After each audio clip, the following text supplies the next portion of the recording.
Good morning mga kadogo. Ito, pasyalan natin ang ating Mama Dam, yung ating cute na Mama Dam, yung ating pusa, nag-person ka.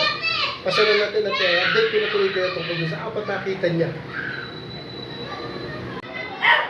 Alright, pasyalan ko nga itong aking mga alaga. Hello, Tommy. Pogi talaga ni Tommy. Oh. Pogi talaga ng aking British short hair. Yeah. Sinala, oh. Kumusta ang iyong mga anak nala? Kumusta? Yan. Ito ngayon ko lang ulit pinintahan mga kadulo. You know. Yan. If you notice may harang, protection niya sa mga pusa. Dahil, kung yan isang araw na dito sa ilalim, buti hindi kinagat ng tatlong yun, buti hindi nilapa. At dito sa ilalim dahil nakalusot sa butas ka. Sinecured ko lang. So, yun. Ngayon ko lang ulit ito pinasyalan. Wow, ang ganda nun. Ayan, oh, lalaki na. Napaka-healthy nila. Oh. Pwede na kaya genderan to.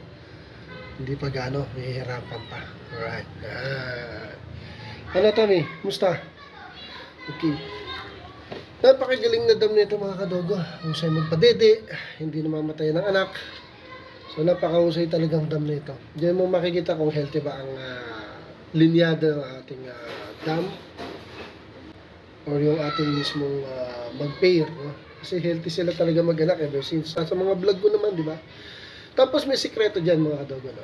Bukod sa vitamins ng dam, may vitamins to, di ba? Remember, mula nung mag-stud hanggang sa mga anak. Until now, binavitamins pa yan. Pero ngayon, medyo hindi na siya morning and afternoon ng vitamins. Once a day na lang, every morning. Dahil po, para sa akin po, yung mga lactating dam na ganito, especially pusa, kailangan ang katawan nito ay talagang masusustansya. If you notice mga kadogo, ang pagkain nito laging may sabaw. Pure meat, tapos may sabaw. Pure meat may sabaw, pure meat may sabaw, cat food, pure meat may sabaw, rice. Pero lagi siyang may meat at may sabaw. Tapos, lagi po yung morning, lunchtime, at evening, after nilang kumain ng baga, tanghali, gabi, meron po yung milk dito. Kakatanggal ko lang po nilinis ko po Para saan po ang milk? Yung milk po, isa rin po ng source yan para maging maganda ang katawan ng ating alaga, especially sa dam. So, pag maganda ang alaga natin, masustansya ang ini-intake niya, mapa-solid food or liquid food like milk, ibig sabihin, maganda yung para sa lactating mama. Magiging mas magata siya mga kadogo. Kaya ito, sagana to sa gatas sa akin. Malakas uminom ng gatas yan. Kaya mga kadogo payo, sa mga nagpapadede,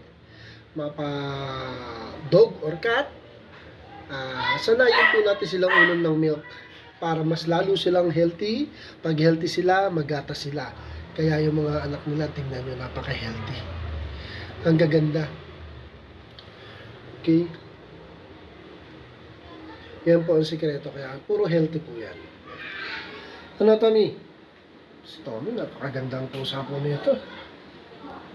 Napakagandang pusa. Napakaswerte ko sa pair ko na to. Alright. Pinasyalan lang kita, ha? Sige, padedi ka na. Padedi ka na. Sige. O, pamo, maipit, pamo, mapilay, maputol. Buntot mo. Oh, putol ang buntot ng nanay na pusa.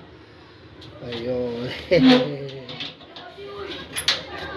Yung tip ko po pag nagpapadedi po ang ating pusa, pilitin po na maging sagana siya sa gatas. Painimin natin para maging magatas siya bilang mama dam ng ating mga kitten. Para pag dedi na mo yan talaga magatas yung pusa. Okay? So yun mga kadogo, pinakita ko lang para i-update kayo tungkol sa ating mga kitten. Napakagaganda nila. At kung paano ko sila pinay-healthy na gusto, especially yung mama dam. Okay? So again mga kadogo, dito na lang and thanks for watching. Till next time mga kadogo, sana lagi po tayo nanonood ng vlog. Maraming salamat. Thank you for watching.